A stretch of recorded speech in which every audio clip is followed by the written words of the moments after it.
spiritual influence behind it. Don't worry about the name. Look at the spirit. Are you ready for us to go to work? All right. The first one I want to talk about is the first name in the Bible that most people think was the most evil creature God ever made. And his name is Cain. When it comes to humanity in the church, Cain is assassin number one. He's the most guilty person. Can we talk about Cain? Genesis chapter 2, let's go to that. Genesis chapter 2, or chapter 4, sorry. Reading from verse number 2. Let's talk a little bit about Cain. Genesis chapter 4, let's read from verse number 2. Then she bore again, this time his brother Abel, because the first time she bore Cain. Now Abel was a keeper of sheep, but Cain was a tiller of the ground. And in the process of time, it came to pass that Cain brought an offering of fruit of the ground to the Lord. Next verse. And Abel also brought of the firstborn of his flock and of his fat. And the Lord respected Abel and his offering, but he did not respect Cain and his offering. So what did Cain do? You know what's going on? Good. So the Lord said to Cain, and his countenance fell in verse 5. Verse 6. So the Lord said to Cain, why are you angry? And why has your countenance or your behavior or your expression fallen? If you did well, or if you do well, will you not be accepted? And if you do not do well, sin lies at the door, and it desires to have you. But you should rule over it. Let's go back to verse number 3. In the process of time, Cain brought an offering of the first fruit of the ground to the Lord. Cain is a threat to your manifestation. But you have to look closely at Cain. Did you just see what happened? Cain brought his first fruit. Abel brought the lamb, or from the fat of the lamb. God respected Abel and his offering. God didn't respect Cain and his offering. Cain gets upset. And we know what happened, right? What Cain did? He did shout. Let me hear you. What did Cain do? Okay. But Cain, listen to me carefully now. Cain is in the place of worship. Who was the first one to approach God with something? Read the Bible. Who's the first one? So Cain went before Abel to give something to God. Cain is in the place of worship. If Cain went alone, he would have been fine. But somebody came after Cain and offered something that God accepted. So Cain now is in the place of worship, but he observes how God responds to you instead of focusing on himself.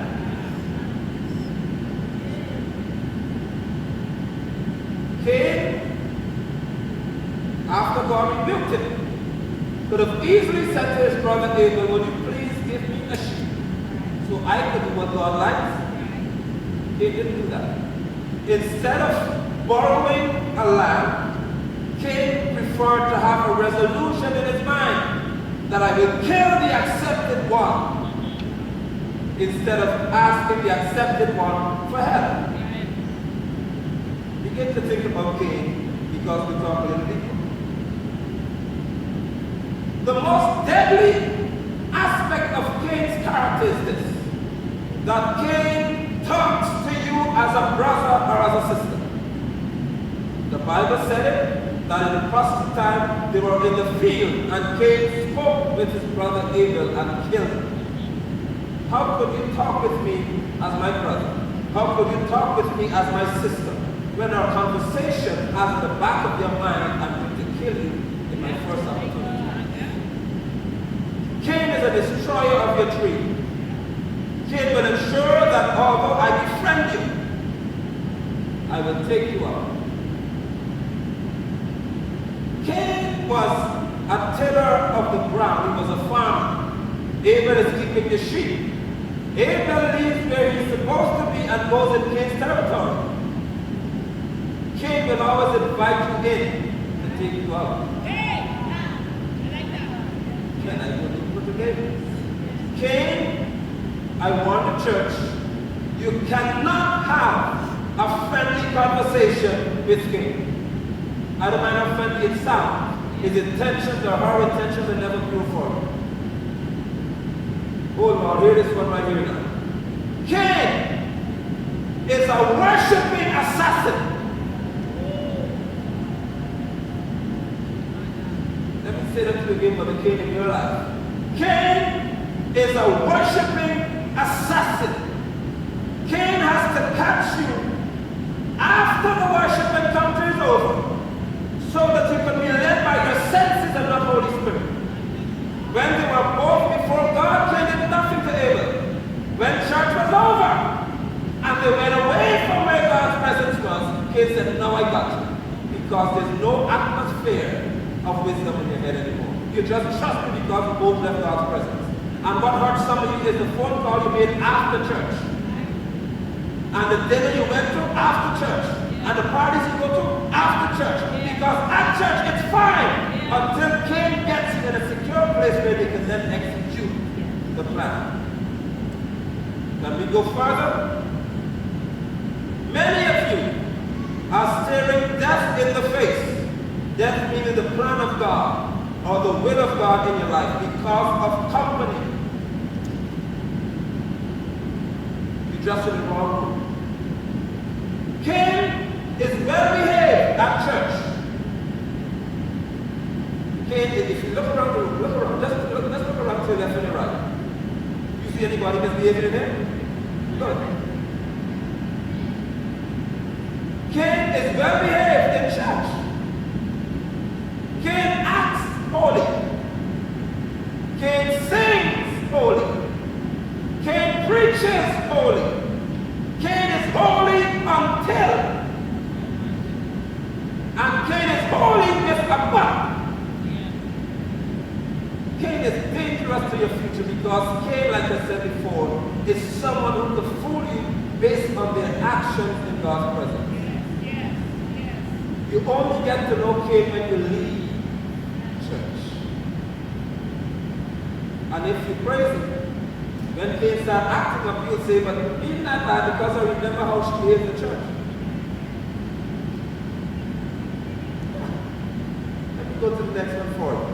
The next person is found in 2 Samuel chapter 15. And most of these things you know about, so I'm going to say the names and you know it. 2 Samuel 15, reading from verse 1 to verse 7. This is a young man whose name is Absalom. You ever heard about him? Absalom is a threat to your manifestation. Absalom. Back in Guyana, when they say you're Absalom, they say that you always have something wrong with you, but that isn't true. Absalom was a handsome boy. Absalom was fair to look upon. Absalom was stunning. Look at me and you see how we look. I said, look at me. He was a handsome dude. Flawless. You could feel bad by yourself. I tell you how I feel about me. Absalom was the perfect figure to look at. He was appealing to the eye. 2 Samuel chapter 15, verse 1. After this has happened, that Absalom provided himself with chariots and horses and 50 men to run before him. Now Absalom would rise early and stand beside the way to the gate. So it was whenever anyone who had a lawsuit came to the gate for a decision, that Absalom would call to him and say, what city are you from? And he would say, your servant is from such and such a tribe of Israel. Then Absalom would say to him, look, your case is good and right, but there is no deputy to the king to hear you. Moreover, Absalom would say, oh, that I were made a judge in the land, and everyone who has a suit or cause would come to me, then I would give him justice. And it was so whenever anyone came near to bow down to him, that he would put his hand and take him and kiss him, the kiss of death. In this manner, Absalom acted toward all Israel who came to the king for judgment. So Absalom stole the hearts of the men of Israel. Absalom wins people by appearance. The eyes are the greatest enemies manifestation. If you live your life in this way by what you see, you will be hurt. Manifestation is by faith, not by what you see. Absalom wins the heart of people around you by making you look ineffective. There are many Absaloms on your job. They will do everything for you to appear to be somebody who can't do what you're supposed to do. If you're in sports, there are many of those too. In any area of your life, including church, Absalom is present because Absalom is the person who will do everything to make you look as if you can't do what you're supposed to do. And the moment Absalom makes you look ineffective, people's attention will focus on that Absalom in your life. Absalom does best with people who want favors instead of godliness. With Absalom, your enemies will always be right when his opinion is sought. Anytime you have an Absalom in your life, they will always make your enemies sound right so you could sound wrong. So people come to you and say, what do you think about this, about Nigel or about Mark or whatever your name is? Absalom says, he's no good. Don't go before him. He can't help you. I can help you out. And Absalom knows the truth. Absalom will make your enemies sound as if they are correct, even when he knows that his advice is intended to the kingdom. Want to go further? The first and most important question to ask Absalom is, why are you so eager to do what you're not assigned to do? Okay, Absalom, you're not assigned to be a prophet, so why are you so quick to call me and tell me what God said? Absalom, I never knew you were the pastor. Why do you think before I get to the pastor, you always have to tell me something? You might be quiet in here. Absalom does not deny authority. He seeks to take it. God help us today. Absalom would make you run. That's what he did to David. Absalom would make you run from what God has anointed you for.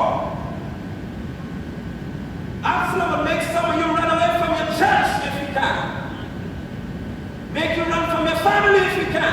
Or she. Absalom is not by gender. Don't think about sex, gender here now. Absalom is so dangerous to your future that Absalom will make you run and leave your whole family behind. Because when Absalom gets started, you can't stop him. To every character that I mentioned today, I will tell you the worst part about the behavior. You ready for the worst part about Absalom? Okay. The worst thing about Absalom is that you have made him. Give me some more here. Let me know my voice. I'm going to holler in a second here now. Do you know who Absalom is? Or what? Absalom was David the king's son. That's what it was.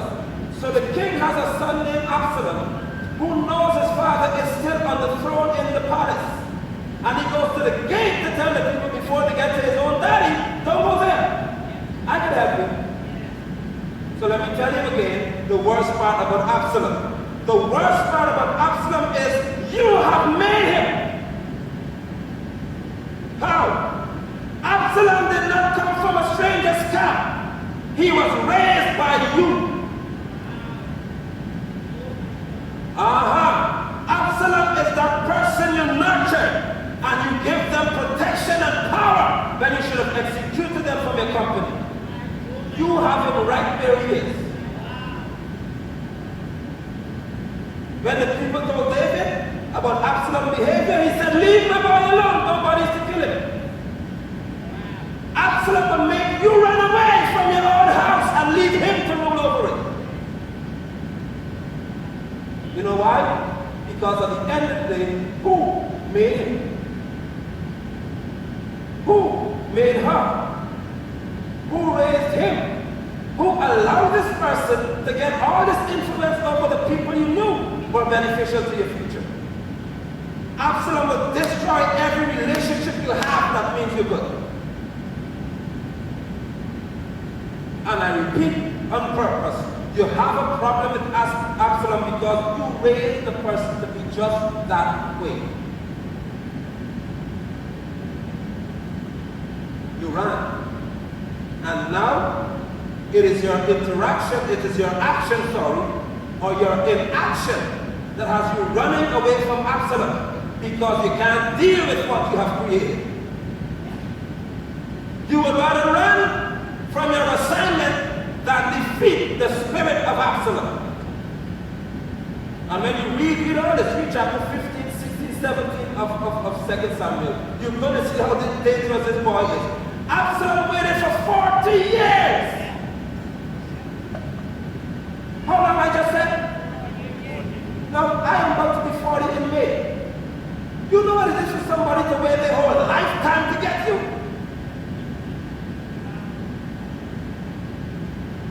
40, did I say 40? 40 years this boy waited to kill his own father. Imagine you laying the table for 40 Thanksgiving, inviting Absalom to come and eat at your house. And every time he eats, he's looking at you and saying, just a matter of time before I take you up. And it's just a matter of time before I bring you from your home. Have you ever had friends in your house make you feel as if you don't belong there? Yes! How the heck? Oh, you could say, hell, sorry. No, that's it. Sorry. No, let me say that. Let me say the part. Let me say the part. How in the world? That's better. How you could be in your house? You live there. And friends of yours got you uncomfortable in your own house? Are you crazy? But oh, if you create the Absalom, you have to entertain the Absalom. And he shows up in your house and takes over. Absalom is so deadly that when you tell your child go to the dishes, he says don't do that. Why you have to do that? Absalom makes your own children begin to question who you are. And worse than that, Absalom begins to make you question your own authority with God. So you know that you got power, but you said, I don't have any. Because of this. No. How could a devil's agent make you feel that God isn't real to you? After all that God did in your life, you still have to question yourself in Absalom's company? Get him out of your life! I warn you again, do not look at mother, father, sister, brother, cousin, friend. Anybody who turns people against you is an Absalom. Because if you did no wrong, why are they against you? And at night you're going to ask God, please forgive me. Forgive you for what? You don't even know what you did. But Absalom is so much in your life, he makes you feel wrong because he looks right in the public. He wins the heart of the people. Absalom is that friend who shows up in your life, and when they come to the scene, nobody wants to talk to you after that. I can preach by myself today. Absalom wins the whole office on their side. And everybody in your job feels that you're so wrong, you shouldn't be there any longer. Because Absalom has won the heart of the people just to execute his vengeance against you. And if you're not careful, Absalom will cause many more people to lose their lives. He is a dangerous boy. And that's a dangerous spirit. The spirit of Absalom is so treacherous because you have cultivated it.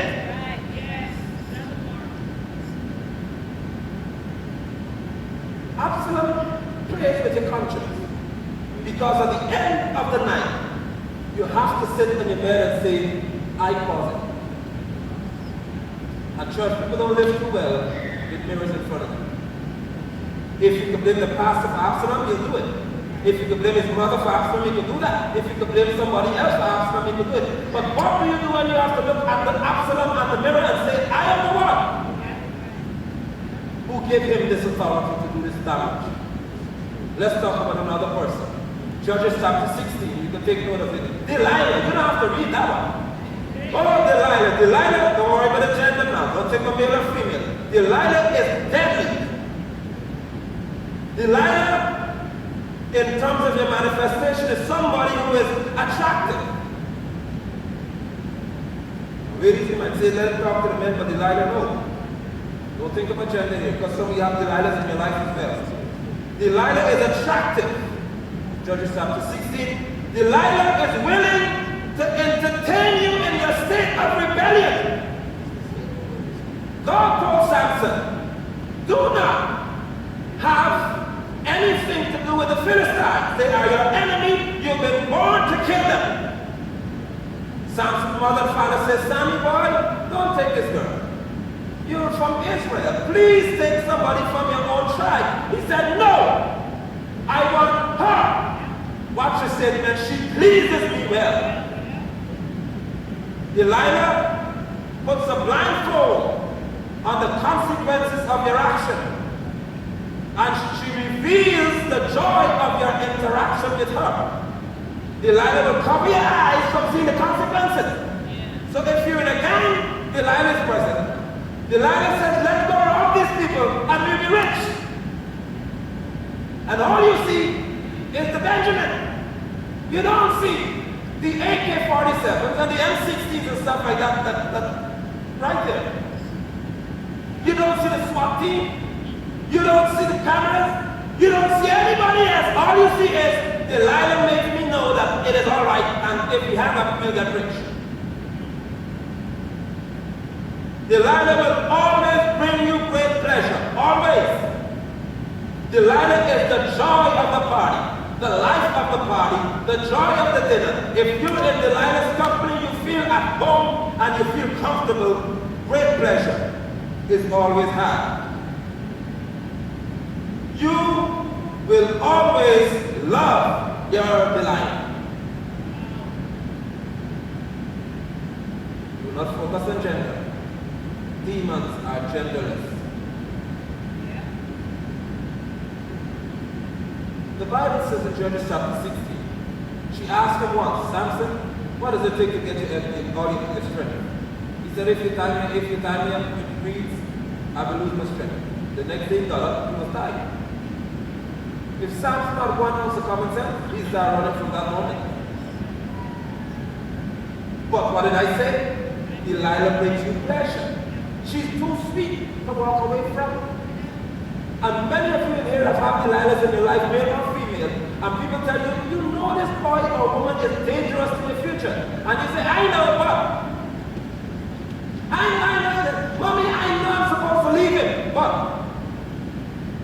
I know he doesn't treat me right. With Delilah in your life, you see every negative action, but you apply a button to it. Delilah makes you hope for what you know is not reality. You still alive? You still breathing in what is all right? Okay. The Bible said the second time she came, she asked Samson the same question. Same thing happened. She said, Samson, the Philistines are upon you. He got up, shook himself, he killed him. Third time she said, now you see, how could you say you love me, Samson, and you play with my mind? Who playing who here? You play my life, woman? You asking me all the questions it takes for me to be bound and killed. But the Bible said, she pestered and she tormented Samson psychologically. Delilah played with your mind. And then Delilah put him to sleep on her leg. Now that sounds like an ordinary statement, but it has revelation in it. She played with his mind, then put him to sleep on her leg. Delilah will make you sleep on your assignment. And when you fall to sleep, you don't even know it.